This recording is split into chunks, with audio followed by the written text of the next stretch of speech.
All right.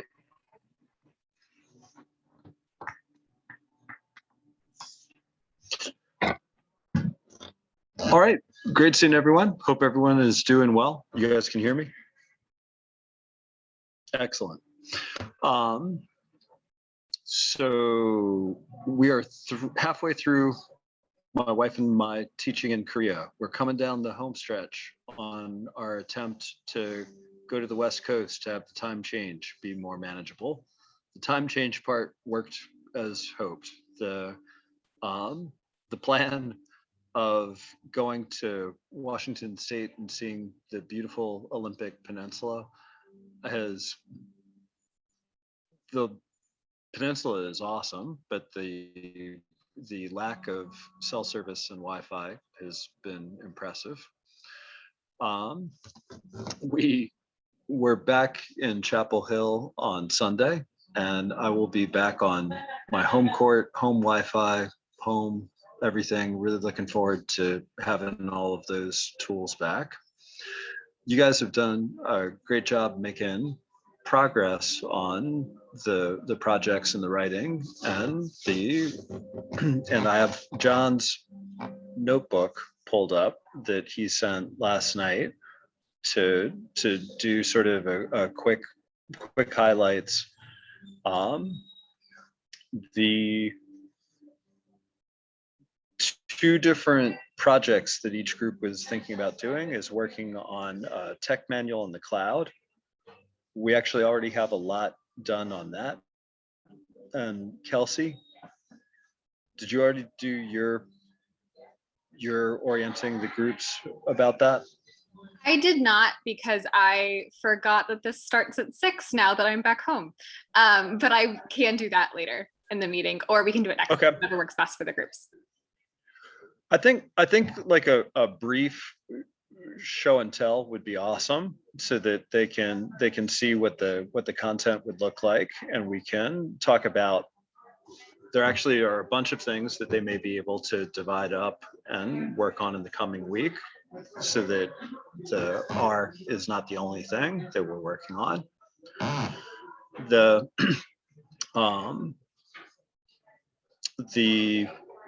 doing the analyses, so what we've been concentrating on with the going through the different parts of the R is getting you guys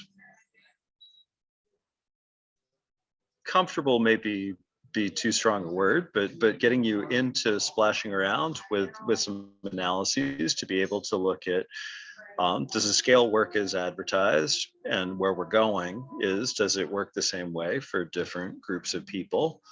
And we're actually quite far along with that too. And as I said to the water carriers at our brief meeting earlier today, about 80 to 90% of what I know how to do, we have reverse engineered in R. So our master plan of take everything that Eric knows how to do with fancy, expensive programs and make it possible for us to do it for free. We're surprisingly far along with that. So that also is excellent. We have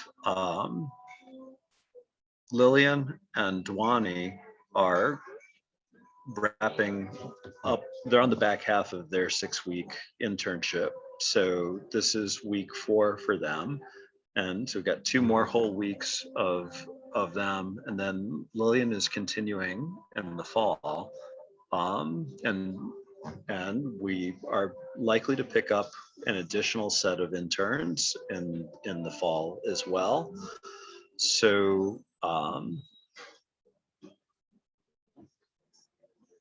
and then the other coming attraction is that next week on the 21st, we have the board meeting, and Colin and I are working on getting together to figure out what are we doing at Carolina for the fall, including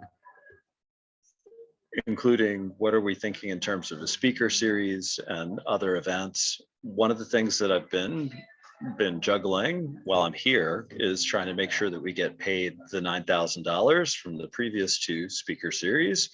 And they're assuring me that the money is coming. So we've got several good things happening in that space as well, including supposedly getting 9 grand and having completed the cycle. So we'll be like, okay, now we know what we're doing in the fall.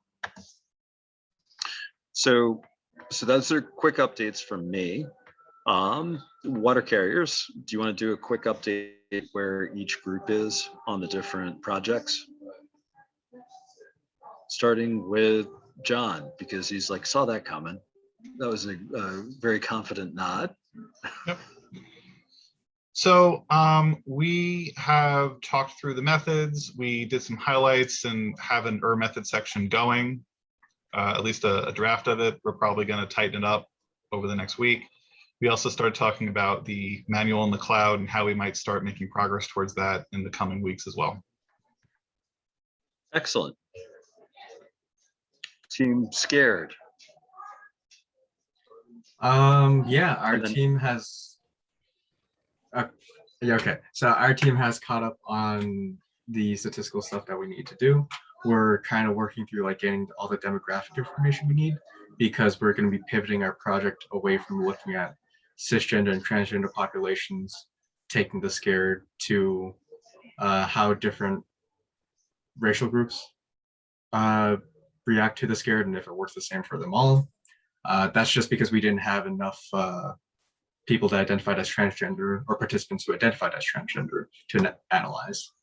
But we have our method section done besides that demographic section, and we're going to be editing it to make it look pretty and read well over the next week or so. And after we listen from Kelsey, hopefully we'll have an idea of where to start for the manual.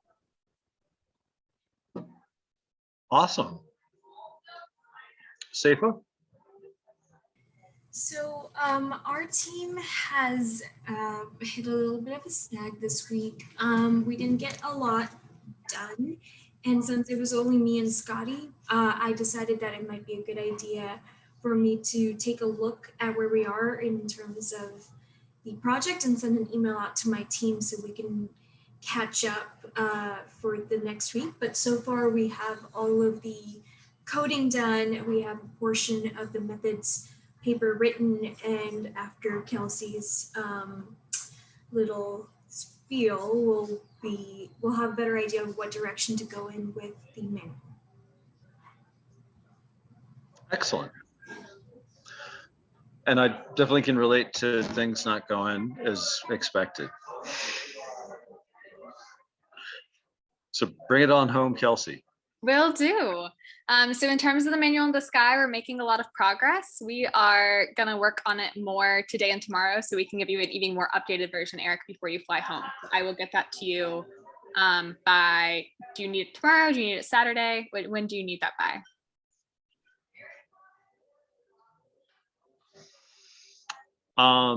Our flight leaves, the expression that the kids use is that the flight leaves before the ass crack of dawn on Saturday.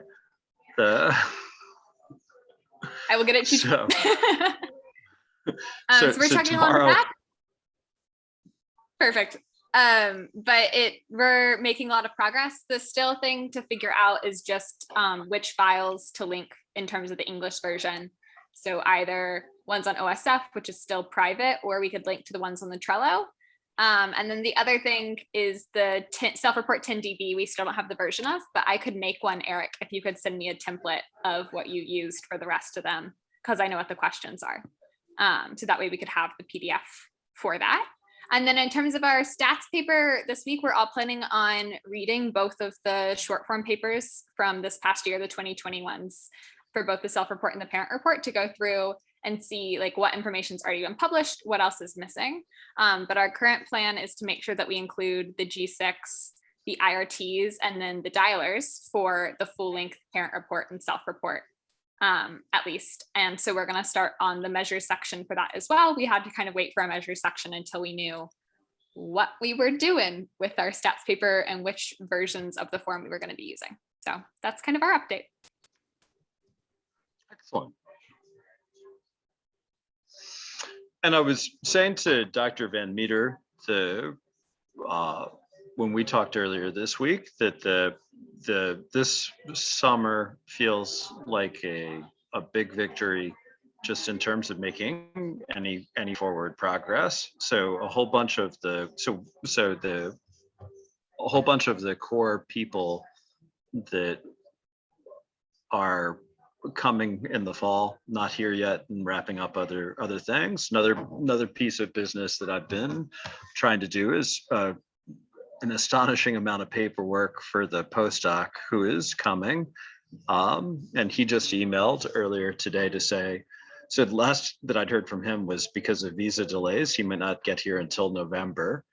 And then he just today wrote, surprise, the American consulate decided to rush this after all, so I'll be there August 14th. And so I'm like, so Anna is just sort of like laughing at how everything is bumping along. I'm like, but we are making progress, and just imagine how cool it's going to be when we're like, we're going to be doing hybrid meetings in the fall, so some of us will actually be in the same room, and other people will continue to be zooming in, and we'll have so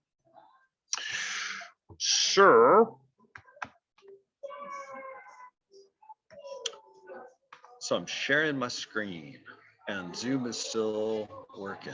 That is so freaking awesome.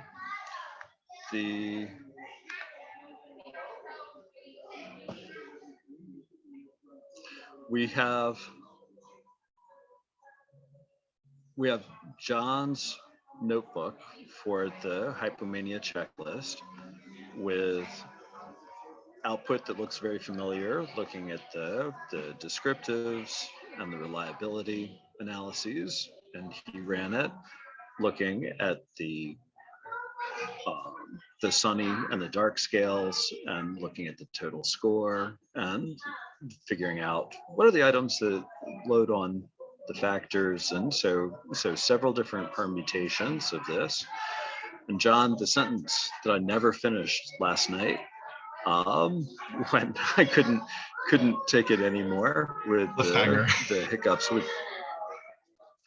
was that this is really, really cool, because looking at the results that you guys are producing, this is some of the stuff, this is the first time that a human being has seen these numbers, these results, this particular way of looking at it. And I did a little mini gush about that a week or two ago with you guys too, but like you're learning cool skills, but you're also starting to do science. And where that really popped for me,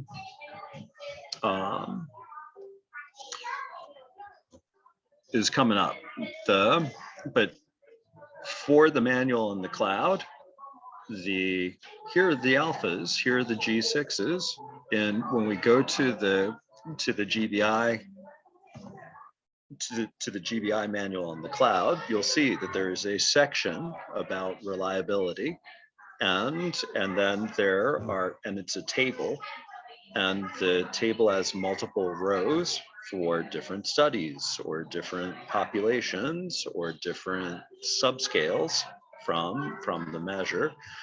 And so 0.88, that number right there is one of the things that is going into the table in the manual in the cloud. So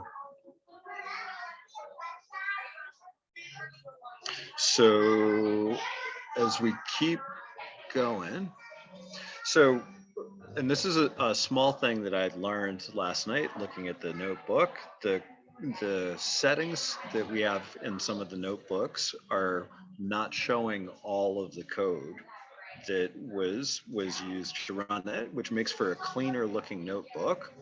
But as I was digesting what John sent and saw the ends changing, I was like, I can't quickly see the code to tell me how we got to these subsets, so I don't this is not a criticism. This is like a, oh, you know what would be awesome would be for us to flip the switch so that we could actually see the flow to get to the different numbers. So you'll see as we keep going down, the numbers will change. So that's 11,633, not exactly the same number, but not a big change.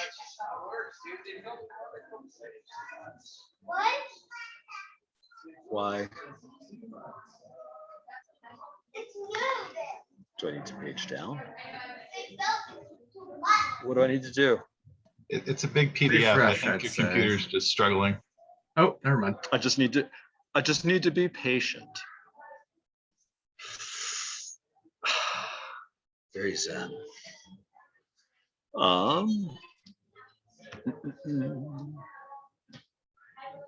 We got the principal components analyses.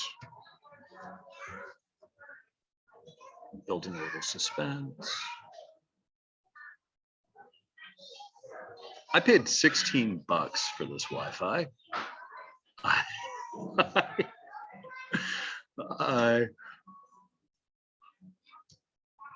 I'm like, I'm splurging. I'm buying the best that you have because this is important.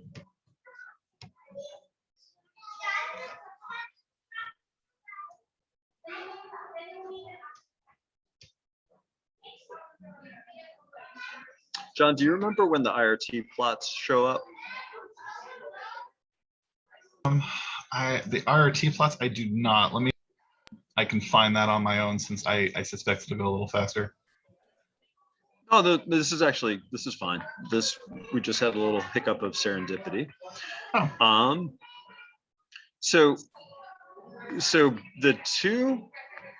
we're looking at this figure, we're looking at if we were just letting the data speak for themselves, how many factors are there likely to be underlying the 32 items in the hypomania checklist. The two that I put the most weight on, the two that I trust the most, are both saying 4. So that was a curveball because I remember us talking about 3 and Pluto. Have we already looked at number 4 and it was scruffy?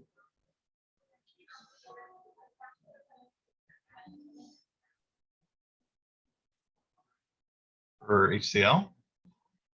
Yep. I think we only looked at 3. We never talked about a 4. Right. So this, I'm not going to take everyone's time right now to scroll back up and see how many people is this based on, but my thought process is, oh, interesting. Maybe we should also be looking at a 4th one, and some of the other output that we're going to see was telling me if we just keep 2, we've got a bunch of items that don't really fit on either.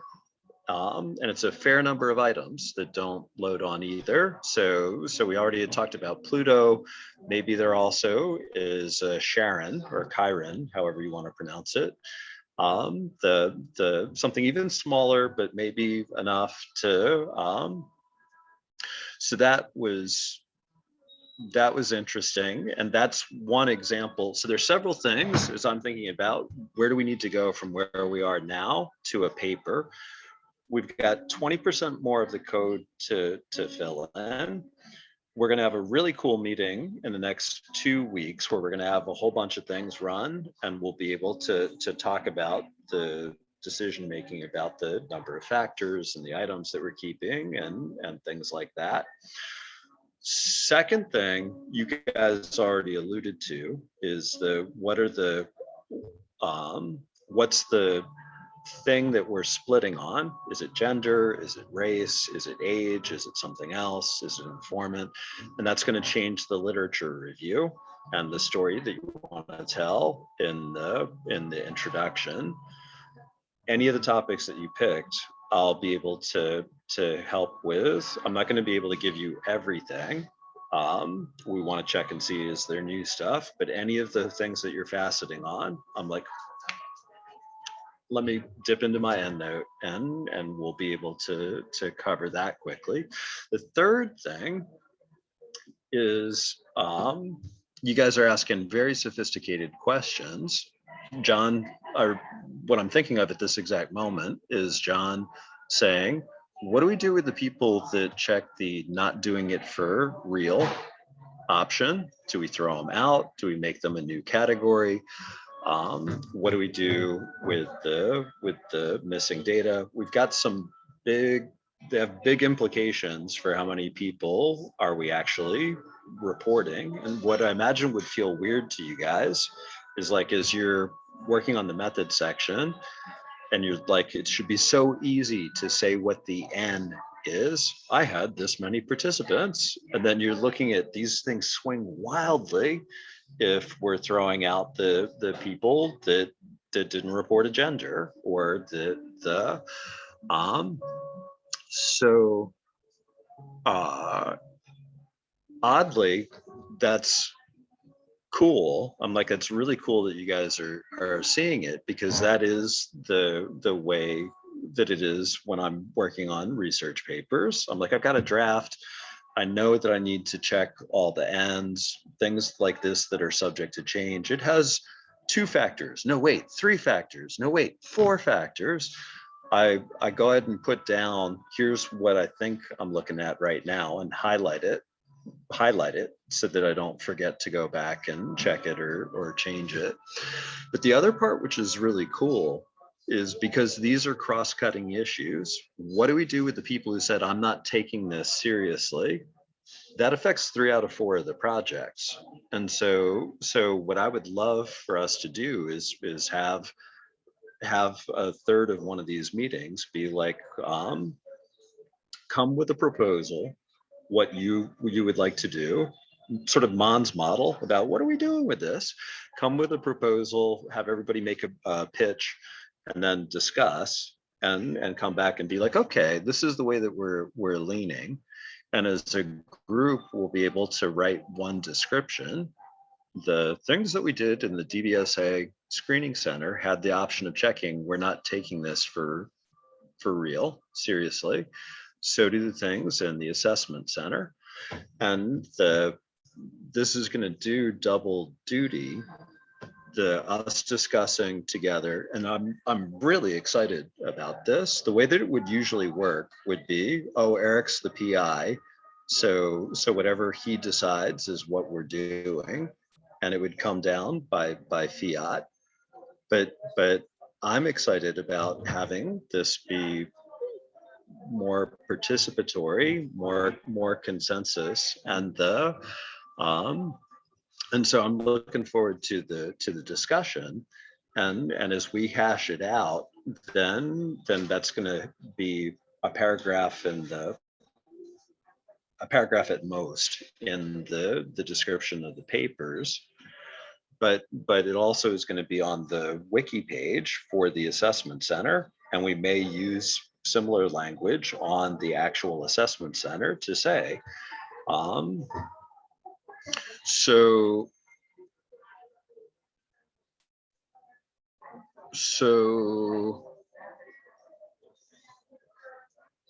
should have been scrolling down while I was doing my soliloquy.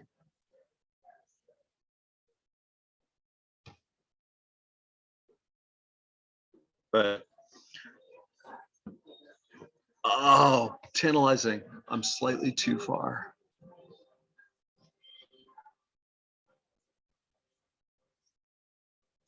So this, I haven't reviewed all of the literature on the HCL. They're like 200 papers that you guys have in your Zotero.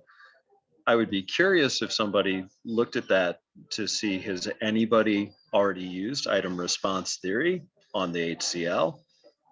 I don't think they have. So this, I'm, as much as I've read on the topic, I've never seen a paper. So riff again on you guys are doing science. We're seeing things that no human being has seen before.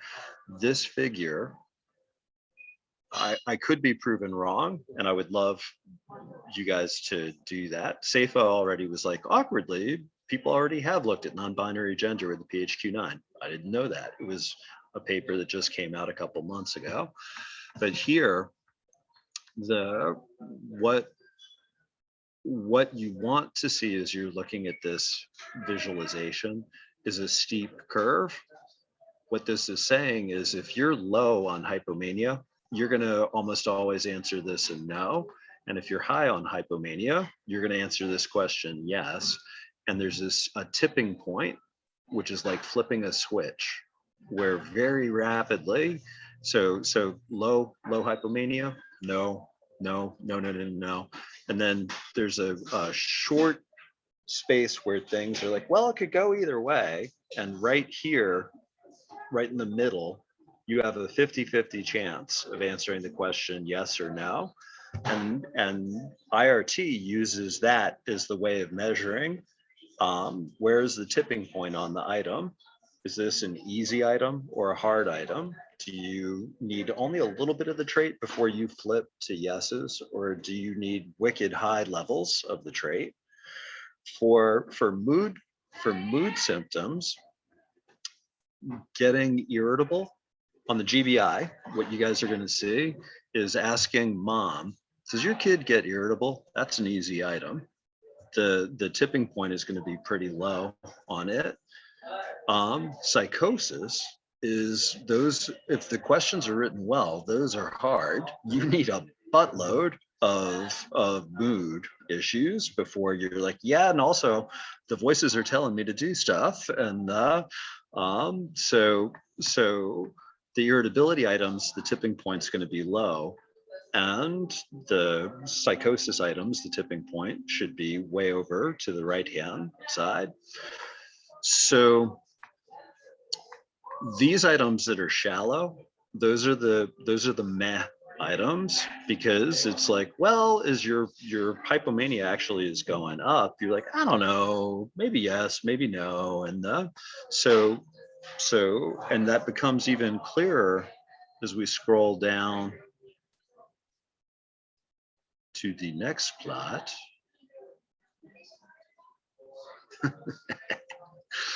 So this one is really striking. What we're looking at here, and there's a way of rescaling this so it would be a reliability, which once I figured out how to do that, I'm like, oh, that's much easier for the audience to digest. But what we're looking for here is a peak where the item is giving us a lot of information, and and this is bad. This is, the item is not giving us any information. It's flatlining. So this figure is telling us that there are a bunch of items that are not very informative about the trait of hypomania. And if you started with this, you would be like, hey, we could make a short form by getting rid of all the junk, all the stuff that's not helping us make up our minds. Is the person hypomanic or not? All of Pluto is here in the items at the end of the stuff. So all the Pluto items are like, yeah, no, they're not making it a better hypomania scale if it's all one factor. That's one of the assumptions of this approach. Here we're looking at the reliability of the scale, adding all of the items up. And the rule of thumb is above a 0.8 is good. So we've got a range of good reliability from, and this is, theta is the distribution of the latent trait. It's the distribution of the factor. Riffing on ideas that we've talked about the last couple weeks, we can't measure this directly. If we could, we would. But why we're doing factor analysis, why we're doing all this fancy stuff is like, we can't measure hypomania directly, perfectly, but the latent trait. And then this theta is actually scaled as a z-score. So 0 is you got an average amount of hypomania, and negative numbers would be you have less hypomania than average. And higher scores would be you got more hypomania than average. As I've been thinking about this more, this -2 would be you're fine. You don't have any mood symptoms at all. A -1 would be you're still fine. You've got mild amounts of it. And then a 0, an average amount of hypomania in a sample that includes cases of actual factual bipolar disorder, that's starting to get clearly hypomanic. And then up here would be mania. Looking at this, what this is, so Angst designed the HCL to do a better job picking up hypomania. And he says this is not a mania measure.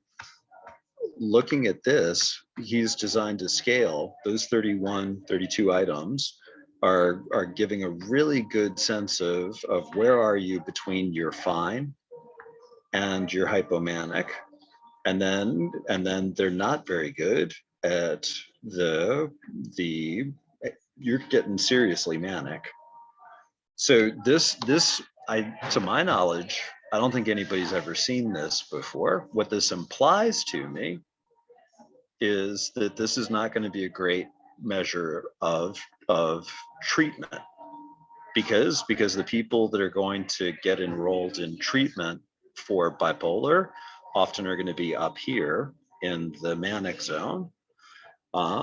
So there were other reasons that I didn't expect the HCL to be great as an outcome measure. But this, I was like, oh, that's this curve is the mirror image of what we were just looking at. And then down at the end, we've got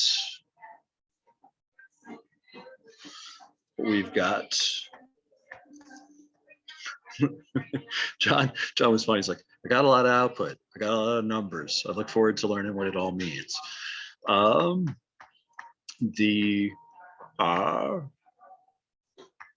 But so this is telling me the fit's not very good. Fit's not very good for this model across the board. We've got more. Tune in to the PowerPoint slides and tune in next week for us to talk more about what all of this is. But excellent headway. So Kelsey, easiest for me to keep sharing screens and go to your sandbox, or stop share and let you walk us through? I have it pulled up so I can walk everyone through. Bring it on home.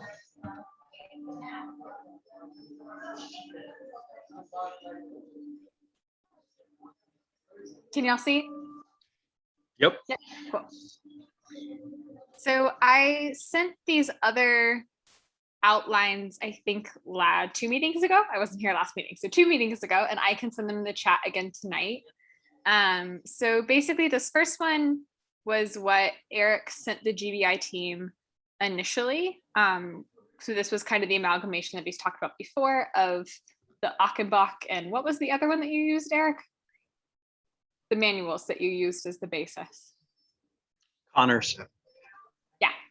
So of those two, and kind of a general outline based on that. So from there, we went through as a team all of these points and ideas and figured out, okay, which of these will work for the GBI, which ones won't. So because it's a self-report measure, some aspects are different, like not as necessary. And went through, and from that we created our own outline. So we moved some stuff around, but we made sure to include all of the major points in what Eric had originally listed in his outline. So for example, we put history and development together because that just made more sense for how the GBI was developed. We also put scoring and interpretation together. So we just moved some stuff around, but kept all of the content. And I can resend these tonight as well. And so from there, with our outline that we were like, okay, we feel like that this will work well for the GBI, we divided and conquered. So each person took a different section to work on initially. Other teams, your version section might not even need to exist. The GBI has a ton of versions. So explaining the differences, explaining which ones to use under which circumstances, that was a huge part of what our manual looks like. And if your manual is a little bit more simple, you won't need to go into that level of detail for everything. So that's an important thing that I wanted to just kind of cue for all of y'all.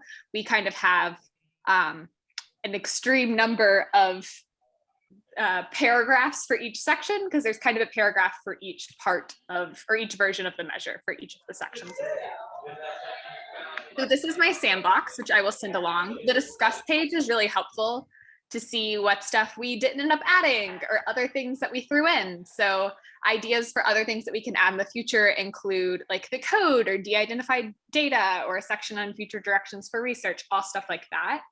I have the information there, Eric, about the issues with the Trello/OSF PDF links that I mentioned. I put it all in the discuss page. And then our kind of current to-do list, which is not extremely current. We've knocked some more of these off, but that was really helpful to have in a place where everyone could access it, linked to the document. And then this is other little notes that like Josh left for me, or you can leave each other notes and sign them, which is great. And then we also had an original Wikiversity page, which some of you do and some of you do not. And so the sections that we didn't end up using in our paper, I also threw over here. So just when we move things over, it's not deleted forever if we decide that we want to move any of that stuff over. But at the time, it didn't really make sense for our paper, but I wanted to make sure that we weren't, completely getting rid of it. So this is the actual sandbox. This is our current draft. And so things are set up a little bit differently sometimes on Wikiversity/Wikipedia than they are in other papers, but this is more or less kind of an abstract. It's more of an intro overall on what the GBI is. So the idea is that if someone reads this and they're just wondering what the GBI is, they have an idea. They don't really need to read the rest of the paper. And then we also created a little flow chart about all the different versions of the GBI, because there are a lot of options. And so then this is our table of contents as well. Like I said, certain aspects of this are a little bit more in the weeds because of the nature of the GBI. But I'll scroll down real fast. If you have any access or use stuff, I would suggest throwing that up at the top in terms of how is it copyrighted, since it's free and all of those things, but all of that information is important. And then we went over history and development. This is our versions table. If you do have multiple versions, even if it's just like 2 or 3, a table can still be really helpful to have all of the basic information in one place for people to be able to access it. And then more information on types of forms, who are the informants for the measure, and then what kind of are the measures themselves. And so this includes things in this section about the length of it, what kind of questions are being asked, are there any subscales for the measure, all of that kind of information can go there. Also, I know certain measures have had like multiple versions, like they're updated over time or whatever, then that would kind of be where that would go as well. Competitive comparison, we're still working on more, but basically just being like, how is this measure different from other measures that measure similar things? Pros and cons. And then scoring and interpretation is as you would ask, or as you would think. So how do you go about scoring it? What is the information that you use to score it? We have things like dialers in here, but if your measure has cut scores, you can include that information.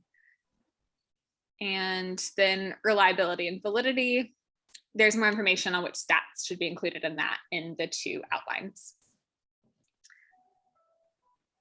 And then we also have additional variations of the GBI used in research. Once again, this is a section that's kind of more relevant for ours, maybe not be as relevant. But if you look and see, like, has anyone created short forms of your measure before that they've used research, even if they're not for clinical use? Stuff like that is really helpful to add in for people. And then we have additional links for like a PubMed search. So a current search of the GBI as a whole. And then we included other things like the translated versions of the measures and the effective child therapy on bipolar disorder, Society of Clinical Child and Adolescent Psychology. So stuff like that, kind of additional resources thrown in there as well. And then we also have the suggestion citation for all the measures included. So that's kind of what ours looks like at the moment. But I think the thing that we found to be really helpful was to go through and find kind of like what are the key papers on the measure as a whole, like what information's already out there. And then also figure out, well, what information do we not know, or what information would be most helpful if I was a clinician and wanted to get this measure. So that was kind of what we used as our guiding force. And then additionally wanted to make sure that if someone wanted to use the measure for research, then they also would have kind of helpful information. So we thought about it as kind of those two different audiences. So someone with maybe like a master's level degree who wanted to use this in their clinic.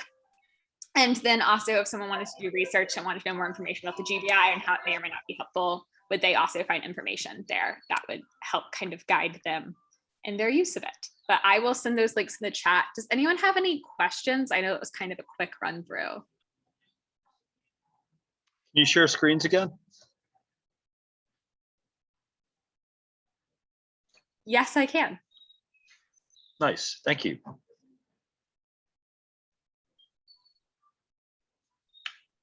Back to the top. Yep.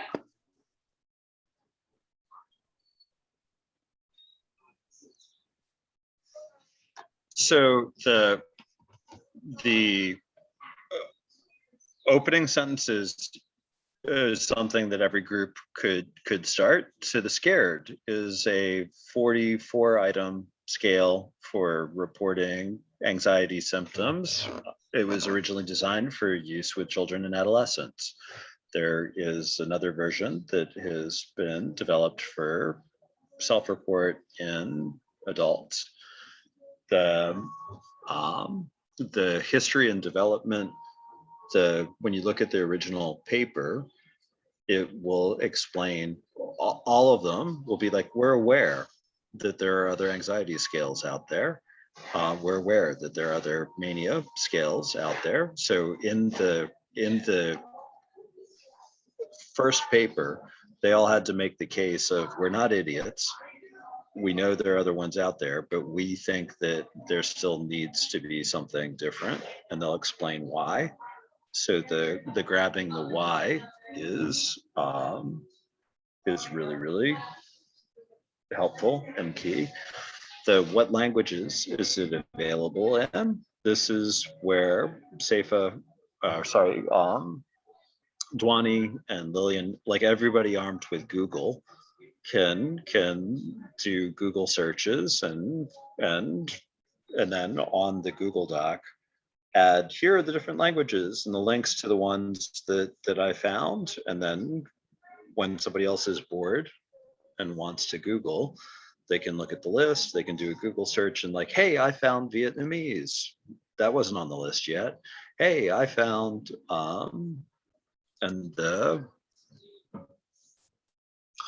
thank you. They just brought me a slice of pizza. The versions and different types of forms, the HCL, the angst has changed. There's a 31 item version and a 32 item version. I don't remember which came first. And then there are a whole bunch of people that have made short forms as they've been translating into other languages. The table, Chelsea, does this version have the sortable table with what items are on the It 10M, what are on? I will scroll down to that behemoth. Here we are. So it's expandable. Expand. And it sorts. So this is it listed by item number. But if you, for example, wanted to see, okay, what are all of the 10M items, then you could click here and see all of the items that are included in the 10M. And if they're included in any other short form. So for example, item 22 is in the 10M, but it's also in the 7up. So this type of table, I was very proud of myself when I figured out how to copy and paste and build one of these myself. And it wasn't me working out the code. I was copying it and pasting it. But for team scared, this is a relatively simple one to duplicate. I would be curious to do this and have column 1 be the items, column 2 be the child version with 44 items listed out on it. Column 3 be the self-report. The self-report doesn't have the same number of items, and several of the items are not the same. The self-report got rid of separation anxiety entirely. I didn't know that until I started working with you guys on this project. And I'm like, oh, and they didn't hide. It's not hidden, but there's no way of knowing that unless you print the two out next to each other, or you actually carefully read both of the original articles. So this table for the scared team, this is a simpler version. You don't have as many different short forms and things to keep track of, I don't think. But just building this with, here are the kid items, here are the self-report for an adult items, make it sortable and see these are not all the same. That doesn't exist on the Pittsburgh site. The authors haven't made it.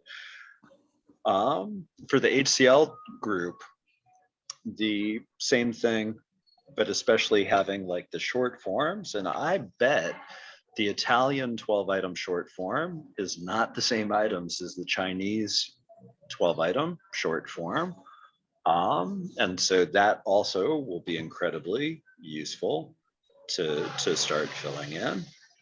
And that's plenty to be productive and dangerous and helpful in the coming week. Sort of the crowdsource gathering the languages, crowdsource gathering the what are the items and building them into. And for the table, it'll be easier to make a Google sheet with all the information in it and then figure out how to copy it over into one of these animated sortable tables. But I'm positive if I could figure out how to do it, you young whippersnapper digital natives will be like, oh, this isn't as hard as Eric made it sound. And then as you keep going down, and you have to go pretty deep into the page to see, here's the reliabilities, but that's where we'll be putting the alphas. Another discussion would be like, do we add the G6s? The examples that we have so far don't, because the rest of the world hasn't been reporting them, but maybe they should be. So if we added, oh my God, more numbers, but better than alpha. All right.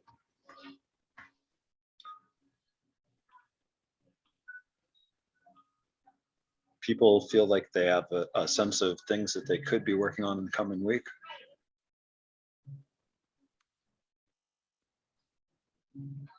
I will, I'll look for the updated GBI thing and read it on we're flying to Chicago, Seattle to Chicago, and then we're staying overnight in Chicago to see Jen's dad and stepmom, and then flying back home Sunday. Tight connection in Charlotte, and the way that this trip has been, both of us are bracing ourselves to miss the connection and teach our classes in Korea from the airport in Charlotte, because that's just kind of how it's been going. But otherwise, one way or the other, we're getting home Sunday night, and it'll be all the progress that we've been making and even more, and that'll be fan-freaking-tastic.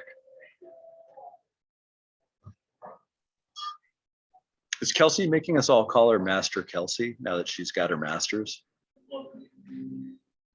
No, I will not be, but great idea for the future. I technically won't have it until December, so still have another round of exams and things to do. All right. Well, I think, is there anything else that we need to do officially?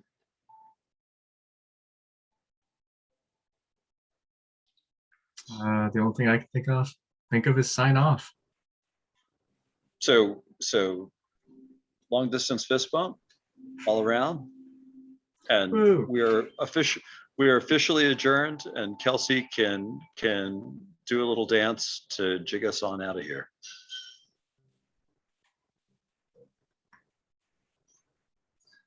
Welcome to the after party.